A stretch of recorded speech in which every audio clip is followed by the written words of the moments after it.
Thanks, Callie, and welcome everyone to part one of our Evernote webinar series. We're going to talk at length today about the kind of the big broad picture, the big overview of what Evernote can do. A lot of people that I talk to have the same story when it comes to Evernote. They got excited about it, they heard about it. It's been around since about '08, so it's been around a while. They get started and then they stop. Something happens, life happens, or they figure out that it's not really doing what they thought it would do, that maybe they could just do it their own in Outlook or some other app they have.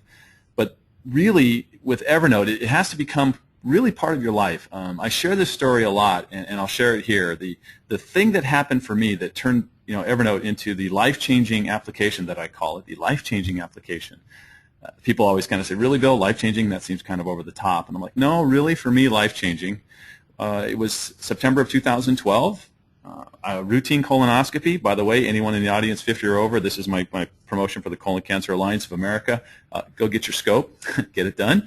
Routine colonoscopy. 2 days later, I get the phone call that it's cancer. And I'm cancer-free now because of that early detection. But the process that occurred from in September of 2012 on was pretty detailed. The having to have surgery, having to meet multiple doctors, having the insurance company get involved. There was a whole lot going on. So I had to have a place to keep all this stuff. And there's paperwork flying in from everywhere. And I stopped and started with Evernote before, and sure enough, it was the place that kind of solved that whole problem for me. I remember being in an appointment with my oncologist, Dr. Medansa. She's awesome, by the way. And she was missing a scanner, couldn't find it in the computer. And I grabbed my phone. I said, "Is this the one you're looking for?" She said, "Yeah, that's it." I go, "Great, let me email it to you." So I was able to do that with Evernote, and it really is an unbelievably powerful tool. And part of the reason people have issues with it is it does maybe too much. It doesn't have a way to allow you to just kind of do step 1, step 2, step 3, step 4. It actually you can do it any way you want, and that people don't like that. People want to be told, do this, do that, do this, and this is the result. Evernote is, you can use it in whatever way works for you. You can use a lot of it, a little bit, whatever you want. So that's kind of my opening. I just wanted to make sure you understand how important Evernote is to me, why I'm so passionate about it. I think to be quite honest, why I'm qualified to sit here and talk to you about it. So let's go through this little presentation I've prepared on Prezi and make sure that we understand some of the basics of Evernote, and this will set up the webinars we're going to do in the next few weeks. So most importantly, you got to get signed up. And this is not just as simple as going to a website and logging onto an account or loading the apps. I want to talk specifically about the different versions of Evernote. You do need to physically install Evernote on your primary device, whether it's a laptop or a desktop. You need to install it. What it does is it creates a file structure system inside your computer, much like Dropbox does or that Google Drive does. But anything that you create on your laptop is saved hard on your laptop. You actually have a hard copy of the Evernote node or the creation you've installed. So you have to make sure that you install it. Don't just go to evernote.com and sign up. You have to install it, download it on your computer. It's a simple process. When you want to install it, you're going to go to evernote.com. You're going to click on Products, and that window will pop up that lets you decide which computer do you have. Do you have an Apple? Do you have a Windows desktop? Are you a touch screen person?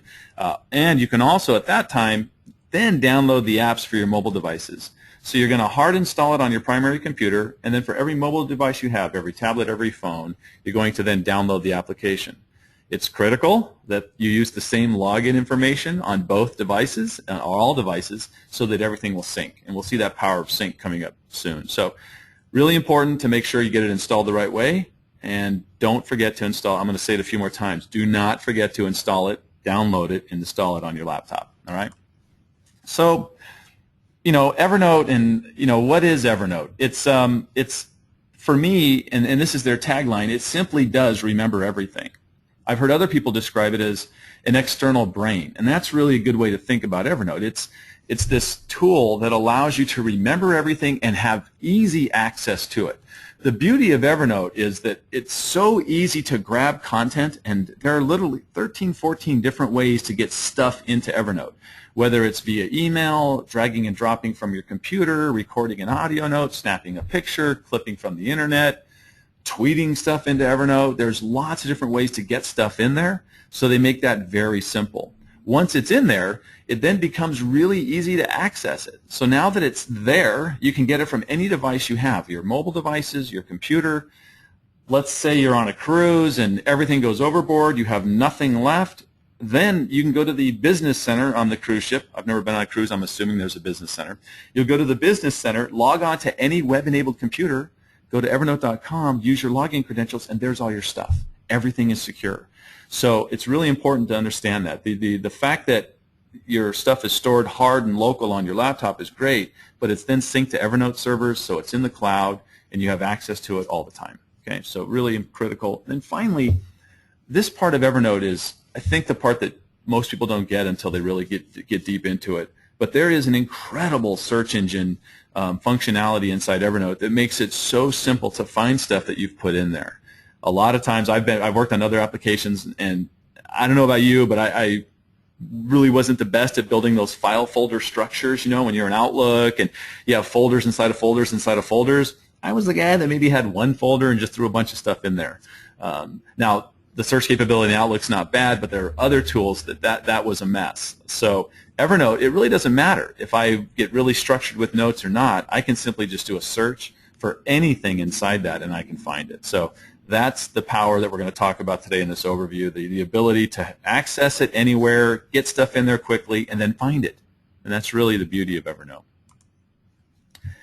So in our world, in the world of real estate, how are some ways we can use Evernote? What are some of the things that it can help us do? And I think, this is a simple process to walk through. I'm going to show you some samples of some agents that are doing amazing things with Evernote in a future sessions, I think in session 4. But in this overview, let's talk about some of these. Every single client you have, you should have a note in Evernote. It's so simple, a notebook, and store stuff there. Very simple to do.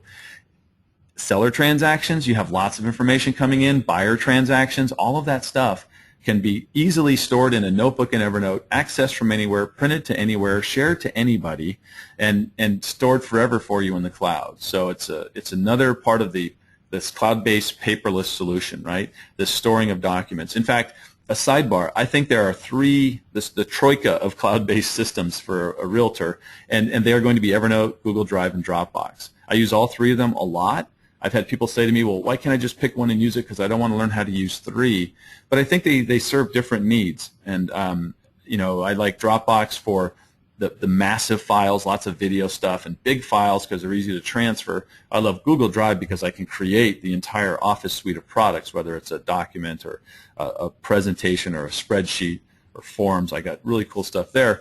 But Evernote is where everything else in my life goes and my actual transactional stuff. So I like all three of those. So we'll call it the troika of cloud-based applications. Trips, and I want to point out, I'm going to talk about Evernote in your personal life as well, not just in your business life. In my opinion, if I'm more organized and more productive personally, that really helps my business, and I think most people agree with that. So on the personal side of things, I have trips that are personal, I have business trips, but any kind of information that I get from a reservation confirmation to the rental car confirmation, all that stuff just goes into a notebook in Evernote. I can quickly and easily pull it up on my phone when I'm standing at the counter to check in for the flight. So very easy to do. If you're an event planner or you're into that part of you're helping with setting up events, the ability to put all of that information in notes and in notebooks and then share them amongst a team of people so everyone can collaborate and have quick, easy access is amazing. So don't discount Evernote when it comes to a team situation. We're going to talk at length about how it can help you collaborate, share, and work together. We can clip things from the web. This is huge. The ability to go in and be surfing the web, find content that I need to share with clients, whether it's a buyer or seller, is simple. All I've got to do is use their web clipper application that's available for all browsers. And with a click of a button, I'm grabbing the content from that website and throwing it into my Evernote account. In our advanced webinar, the 4th one, we're going to see that in depth and show you some of the cool things we can do as far as annotation and that sort of thing. If you're a checklist person, some of you are, it's really simple to create checklists in Evernote so you can check off that you finished that thing. I think you leave it in Evernote and check them off there, but I know people who build checklists in Evernote and print them every day because they got to have that piece of paper to check off. So it's up to you. I'd probably do it off the phone. It's easier. This is really important for this, for us in the real estate profession, expenses. You guys have lots of receipts you got to take care of. I don't know how you're currently handling them. Most people are finally figuring out a way to get them, paperless. But for me, it's simply picking up my phone, taking a picture of every receipt that I have, and filing it into my expenses notebook, and then using those when I fill out my taxes at the end of the year. So it's very simple. In fact, all you've got to do is maybe create 2 notebooks for you, because in the real estate world, there's a couple of different kinds of expenses. One that you can write off, one maybe that you can't. You have to categorize a different way. And then all you do is share those notebooks with your accountant at the end of the year and go, here's all my receipts. No more shoe boxes. Let's just use, Evernote to help us with that process as well. The ability to share notes is just incredible. I think that in this transparent world that we're in, especially with younger buyers, they really expect a real estate agent to be able to tell them, what's going on in this transaction. Keep me informed on the situation. I don't want it to be this big, scary transaction that happens and I just all of a sudden I sign some documents and they hand me keys. And so there are strategies inside Evernote that will allow you to actually share the note to a client so they can see your workflow as it occurs. And so much like a CRM does, there's ways to tweak Evernote to make it kind of have that same functionality. We'll talk about that as well when we show you some examples for the real specific real estate situations. To-do lists, if you're a to-do list person, this doesn't replace Wunderlist. It doesn't replace Todoist or any of those really cool to-do apps, but you can absolutely set up to-dos. You can set reminders now in Evernote, and they'll send you an email telling you that, hey, you've got to go check out this note. Use something you've got to take care of. So there's a whole bunch of things that Evernote can do, but I wanted to point out just a few of the things that are kind of possible on this side of things. So Evernote is really requires effort. You have to make it a habit. Much like anything in life that's worth doing, whether it's exercising or eating right or really taking care of your business in a systematic way, you've got to really make it a habit. And so I don't think you're going to come out of this Evernote webinar series fully ready to jump into the full-blown version and really maximizing everything you're doing in your life, but I really think you can be doing a few basic things really well and make those a habit. And if you do, I know it worked for me, you'll find yourself eventually getting to the place where, you know what, why am I doing it this way? I can do that in Evernote. And I do that all the time. It's, why am I doing that I don't need to do it that way anymore. I can simply save this note, put it here, and do this with it. So I think you'll find that you've got to really kind of make it part of your daily structure to make Evernote, really the best it can be for you. Security always comes up when we talk about cloud-based stuff, and I always ask this question. Who's doing all their banking online?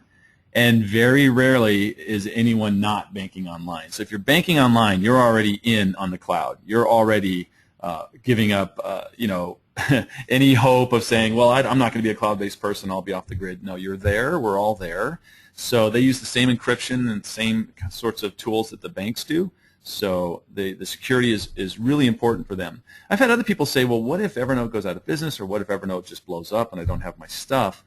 I guess there's always that slight possibility, but this is a company now with millions of users and a lot of paid users as well, that their entire business model is dependent upon them keeping your information together and safe. So I'm in on Evernote. I'm in on Google as well. So when it comes to cloud-based information, I just think we're past that point.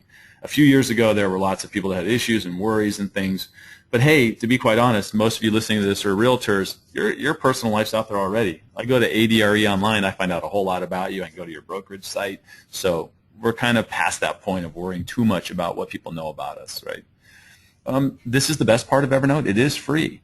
And I would say for most people that are just getting started with Evernote, just use the free version. You don't need to upgrade to the premium version. The free version has plenty of power, and it allows you to do a lot of the search functions and things that will be perfect for you as you get involved and deeper into Evernote.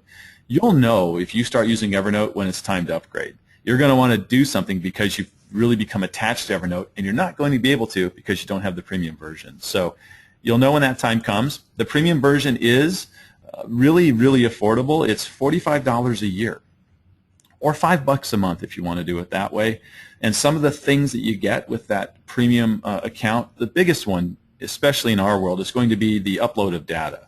Evernote doesn't just work like Dropbox where you get 2 gigabytes of data free. Evernote actually, you can have as much information as you want there, but they limit how much you can upload a month. And so in the free version, you can upload 60 megabytes of data per month. That's a lot of paper, a lot of documents, a lot of text. But if you're an agent taking a lot of pictures and high-res pictures that are a couple megabytes apiece, that's going to burn up pretty quick. So the premium version allows you to upload 1 gigabyte of data per month. And so potentially in 1 year, you could have uploaded 12 gigs of data to Evernote, and then another year, another 12 gigs. So you could have a ton of really cloud-based storage through that premium account at $45 a year. You also get better support. They do answer your questions faster, and I can attest to that. I've had a couple of questions on how to get something done, and they were back to me right away. So if you're a premium user, you go to the front of the line for help. Editable shared notebooks, this is really cool. So I can, in the free version, you can share notebooks to somebody else. You can let somebody else have access to your notebook who's an Evernote user, but they can't edit any documents in the note. The premium account, I'm allowed to share a notebook to a bunch of users that I want to share with, and I can decide which one of those people, or all of them, can actually edit the notes inside the notebook so we can work together collaboratively. So that's very important for if you're going to work in a team, that one of you has to have the Evernote premium account, not everybody, but just one of you. The searching of PDFs is amazing. Inside Evernote itself, we haven't talked much about search, but you can search all the text inside a note in Evernote on the free version. You can even search for any words that show up in JPEGs inside photos inside Evernote on the free version. That's amazing. So I can take a picture of a sign that had the name of the brokerage, and all I've got to do later down the road is type in the name of the brokerage. It will find that note that had that image. So that's great. Well, if you go premium, you can also search all the text in every PDF you put into a note in Evernote. I think that's just huge. So, as the note has all this information, and the premium version, everything is searchable, whether it's a document, a PDF, or a JPEG. And so that power is just crazy good. I think it's really, for me, it's probably one of the top reasons I love Evernote, that I can find everything right now. The other thing on the premium that you get is the revised notes. So if you do allow notes to be edited by other people, you can see the previous version. So if somebody makes a change and they didn't really tell you they were going to do that, and you don't like that change, you can go in and find that previous version of the note prior to the change. And you get to see who made those changes, and that's pretty important. So let's look at some basic definitions for Evernote. Some of the things, the basic building blocks of what we're going to do while we're inside Evernote playing around. We're going to start with notes. Notes are really simply places you put data. A note can be, you can type text into a note, you can record audio into a note, you could forward an email into a note, you can put pictures in a note, you can put PDFs in a note. I'm going to keep going here. There's anything you can imagine, anything you can get digitally, you can put inside a note. And notes can be edited. Notes can be, you can, annotate items inside the note. So the note is this building block of Evernote. It's really, when it first started as an application, Evernote is awesome for attending a conference or an office meeting, opening up your iPad or your laptop, opening Evernote, and typing a note. If you're that person who still goes to your iPad and opens up the notepad that comes by default on your iPad, please stop doing that and open up a note in Evernote, because now it's available on all your devices, and it's a reason for you to use Evernote. So don't use the notepad anymore. By the way, if you have like hundreds of pages in the notepad, there's no simple way to import them into Evernote. You'd have to do them one at a time. So just start now with Evernote, okay? Stop using the notepad. Sorry, Apple, but that's just the way it goes. Notes then can be put into what are called notebooks. So notebook, by the way, in our world that we live in, these would be files and folders. So notes would be the same as a file, and notebooks would be the same as folders, but Evernote likes this terminology because it is called Evernote. But notebooks is where you can store notes. You can have up to 100 notebooks on the free version. It jumps up to 250 notebooks on the premium version.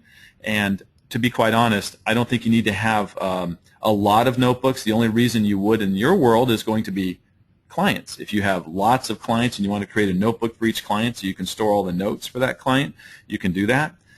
I know there are some great strategies. You can archive notebooks when you've reached a limit, or you can upgrade to the premium version. There's also the business version of Evernote, which we'll talk about quickly, that even increases the numbers there. You can have 2 gigabytes of upload data per month, and you get more notes and notebooks when you have a business version. And business version is $10 a month. So and that's per user. So if you have a group of 10 people, you're going to spend $100 a month for this strategy that kind of handles the whole thing. So that's more for a brokerage or a big team. So notes have data, and notes live in notebooks. Notebooks can be organized one level higher into note stacks.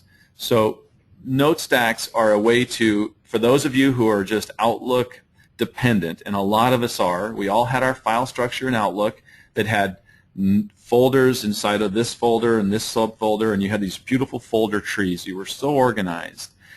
You don't have to do that. In fact, you're not allowed to do that in Evernote. You get 3 levels of organization. Notes live in notebooks, and notebooks can be combined into note stacks.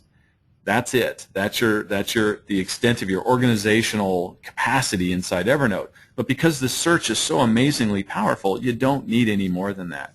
I know for mine, you'll see screenshots of my account shortly, but I know that I have 4 note stacks and roughly 50 to 60 notebooks that live within those 4 note stacks.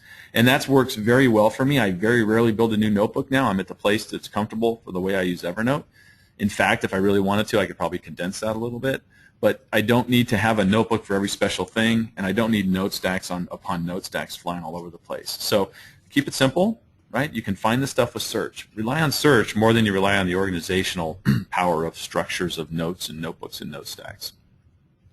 This final definition is tags, and anyone that's used a CRM is comfortable with the fact that you can identify a contact or information as belonging to a group by tagging it with an attribute, or in Outlook it was categories. No matter what CRM you've used, there was a way to have these identifiers attached to information. So, for example, if I wanted to find everything in my Evernote account that had to do with AAR, and I was using AAR as a tag, I simply click on AAR, and it would pull everything in. I could tag everything with something like GRI, a very important designation, and I could click on GRI, it would pull every note that had GRI. So really, tags are this 4th level of attribution. There are conflicting schools of thought on the tags. There are some people that have literally hundreds of tags, and I know other people who never use tags. So it's just depending upon your personality and your style and the way you like to work. We'll look at them closely when we go live on Evernote in 2, 3, and 4 of the series, but I wanted to make sure you understood what they were, that they're out there and they're available. Okay? So let's take a look at some of the screenshots of what the different versions of Evernote look like. This first one is Evernote.com, probably my least favorite, the one I really don't want you to play with too much. This is your emergency backup for Evernote. If you just lost every other device you own, you're going to come here to be able to get to your stuff, right? So over in this left-hand column, this is the notebook structure. I've got these notebooks. The number alongside tells me how many notes are inside each notebook. I have this note stack, so I have a Chicago title note stack, and all of these are expanded out, much like you would do in Outlook. I've highlighted the content notebook, and so it's now showed up in this snippet view. It shows me a snippet of each one of the notes that live in the content notebook. I've highlighted this particular note, website context matters with social selling. It's then opened up that note, I've highlighted this one, June existing home sales. It now opens it up in the right-hand preview pane where I can actually edit the note. So that's the basic flow of Evernote in this what's called the snippet view, which is my favorite view. But once again, this is Evernote.com. We don't really want to play too much here on Evernote.com. It's really just our kind of emergency backup if everything else is gone. This is what Evernote looks like installed on a PC. So we'll notice at the top of the screen we have file, edit, view, note, format, all those drop downs that we've come to know and love in the world of Windows over the years. So I didn't see those back at the Evernote.com version. I have a lot more functionality here, that way more than I would ever have at Evernote.com. Same thing happens over on the left-hand side. There's how many notes I have. There's my same note stack for CTIC expanded out, right? And the content notebook shows the note that I've highlighted, and there's the actual note where I could go in and do the editing on the note. So that's the workflow inside Evernote on your laptop. It's a very kind of, I think, easy to use. They've definitely taken that Outlook mentality that all of us grew up on and kind of kept it the same. Note stacks and notebooks on the left-hand side and information flowing out to the right.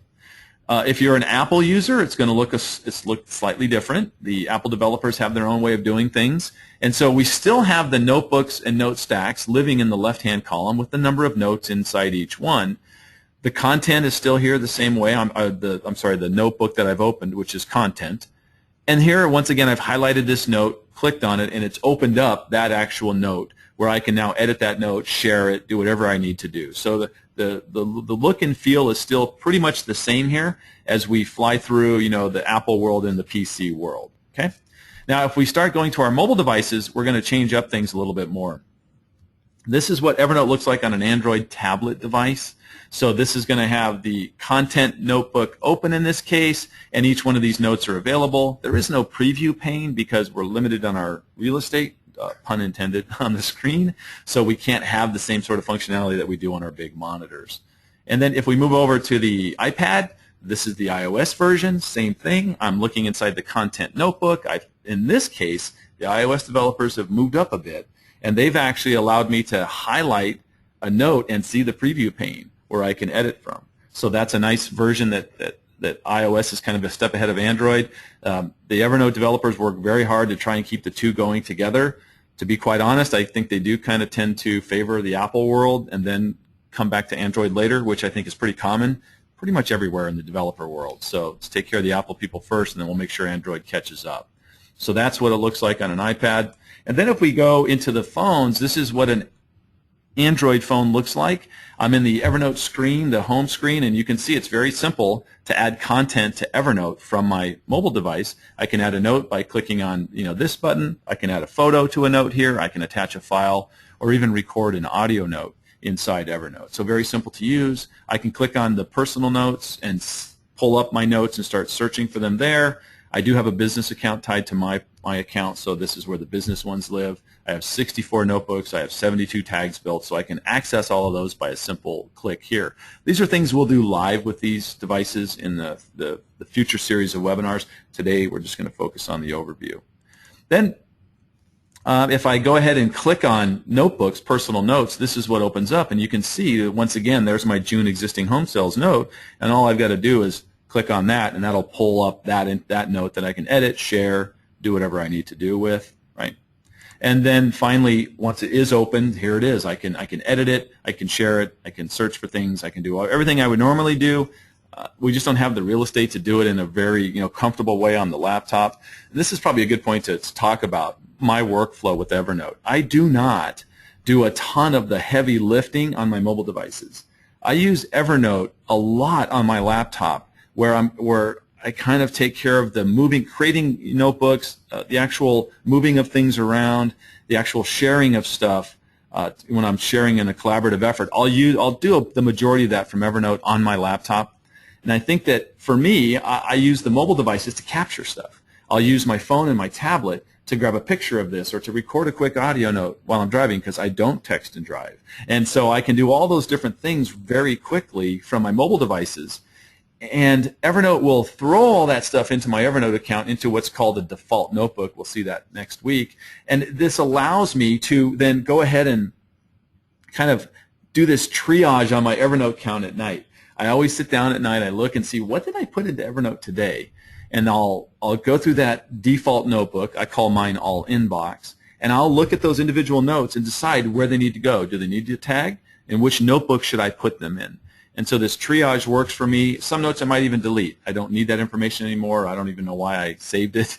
So I'll go ahead and do this triage at night, doing all the heavy lifting from my laptop, but using the mobile devices to either access the data or capture the data. That's what works for me.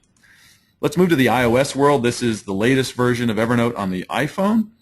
You'll see the same sorts of options. I can create a text. I can grab a picture. I can grab a photo off my camera roll. I can set a reminder. I can create a to-do list with one click. I can access my personal notes, and if I do click on personal notes there, it's going to take me into all of my notes. In this case, I went back to the content notebook, and I can see there's that June existing home sales, that same note that's been kind of synced everywhere. And if I go ahead and click on that, it's going to pull that note up. So I have full access to all of the data everywhere inside my Evernote account. I think that's just critical. So let me show you a couple of fun things that Evernote does. Hopefully this might get you excited about the sections 2, 3, and 4 of this series.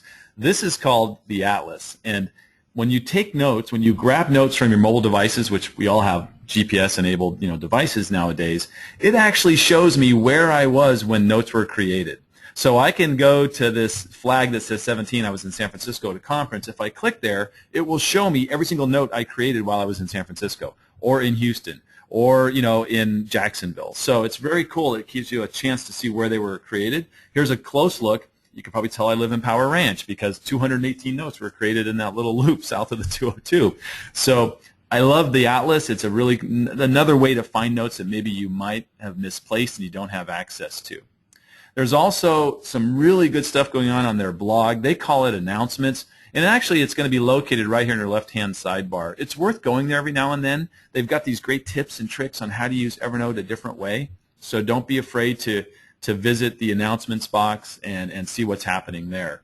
And finally, this is something that I always talk to people about. You've got to make sure that you understand where the real help is. And Evernote has an amazing support system with videos and really detailed instructions to help whichever device you're using. And in this case, getting started, I can choose whether it's Android, Mac, web, all of the different devices. I can go ahead and click here and pull up a very detailed set of instructions on how to accomplish something. And then ultimately, if you've been to any of my workshops, you know this is what I'm going to say. Go to YouTube, please. Just type into YouTube, how do I blank, blank, blank on Evernote, and you will find 1,000 videos showing you how to do that. So make sure you're out there looking and kind of asking for help. I would highly recommend Evernote Scott on YouTube. That's what he does full-time, is create tutorials on how to use Evernote better. So he's a great source of information. You can search his channel and find a lot of good content as well. So that kind of wraps up this overview of where we are. I know that we have some questions in the question box. We're going to get to those, but let me quickly go over what we're going to cover in the next 3 webinars. In part 2, we're going to get really deep in notes and notebooks and note stacks. Today, we just looked at them on screenshots. We're going to go live. We're going to go into notes. We're going to build them. We're going to edit them. We're going to show you all the different content you can put in notes. Then we're going to build notebooks, and we're going to show you how those notebooks can be edited and changed, and how you would order them, and we're also going to build some note stacks and show you how to take those notebooks and combine them. So part 2 is really going to get into the building blocks and really, I guess, getting really hands-on and getting started with Evernote.